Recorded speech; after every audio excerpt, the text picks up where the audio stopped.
Siblings మన ముందో మన తర్వాతో పుట్టిన అద్భుతమైన బంధం. వాళ్ళు ఒక అక్క, చెల్లి, అన్న, తమ్ముడు ఏదైనా కావచ్చు. నాకు మాత్రం ఆ అద్భుతమైన బంధం తమ్ముడి రూపంలో వచ్చింది. చిన్నప్పుడు కలిసే స్కూల్కి వెళ్ళే వాళ్ళం, కలిసే తిరిగి వచ్చేవాళ్ళం, కలిసి ఆడుకునే వాళ్ళం, కలిసి గొడవ పడేవాళ్ళం. అమ్మ చేతి గోరిముద్దలు ముందు ఎవరికని పోటీలు, రిమోట్ కోసం చేసిన యుద్ధాలు, బెడ్ పైన సగం ప్లేస్ నీది, సగం ప్లేస్ నాది అని అగ్రిమెంట్ చేసిన ఆ రోజులే బాగుండేవి కదా.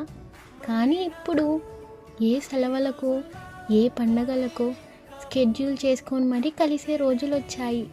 కాలం నన్ను తిరిగి ఆ పాత రోజులకి తీసుకొని వెళ్తే ఎంత బాగుండు. కానీ నిజానికి ఇంకా ఆ రోజులు తిరిగి రావుగా. స్టడీస్ కోసమా లేదా కెరియర్ కోసమో ఒకరికి ఒకరం దూరంగా వేసిన అడుగులు ఎంతో దూరాన్ని పెంచాయి. కానీ ఒకటి మాత్రం నిజం, ఈ కాలం మనుషుల మధ్య దూరాన్ని పెంచగలిగాయి కానీ మనసుల్ని ఎంతో దగ్గర చేశాయి. అదే కదా ఈ బాండింగ్లో ఉండే మ్యాజిక్.